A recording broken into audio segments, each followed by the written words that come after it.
In a valley surrounded by mountains, where rivers whispered ancient songs, lived a young girl with a notebook in her hand and a dream in her heart.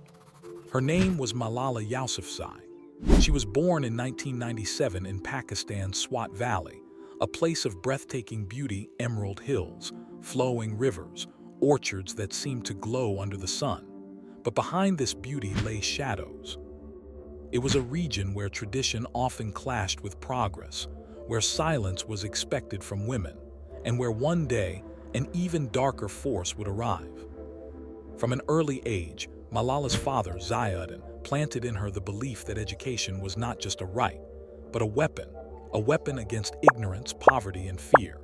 He ran a small school, encouraging girls to learn in a community where many believed they shouldn't.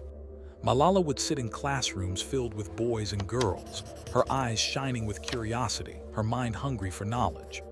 Books became her companions, pens her tools, and her voice, though still small, began to carry weight. But as Malala grew, so did the storm around her. The Taliban, a militant group, rose in Swat. With weapons in hand and fear in their voices, they announced that girls had no place in school.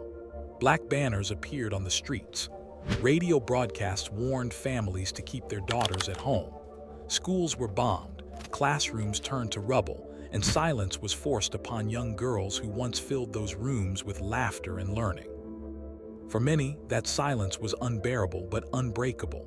For Malala, it was impossible. She refused to bow to the darkness. At just 11 years old, she began to write anonymously for the BBC under the pen name Gul Mackay.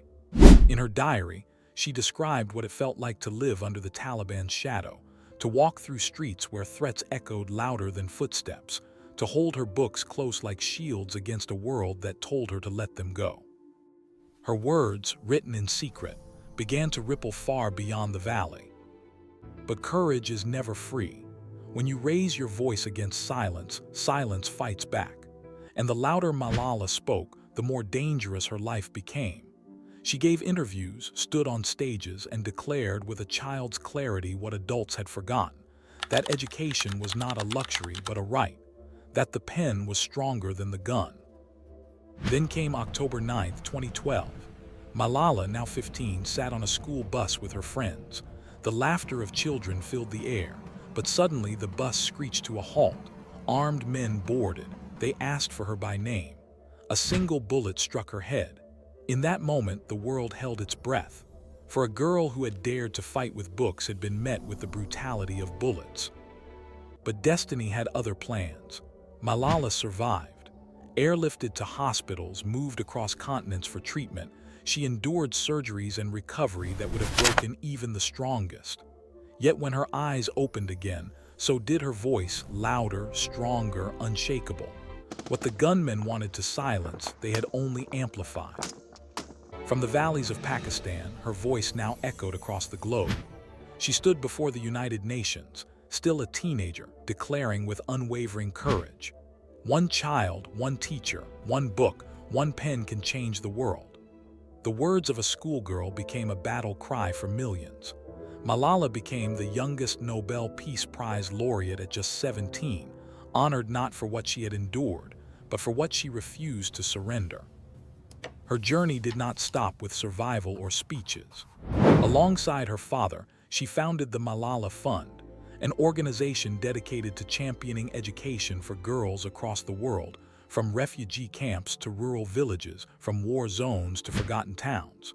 Through her work, classrooms reopened, scholarships were granted, and voices once silenced began to sing again.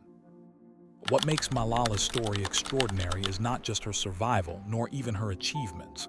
It is the reminder she carries, that courage is not the absence of fear, but the decision that something else is more important. For her, that something was education. Books were not just paper and ink, they were windows to freedom.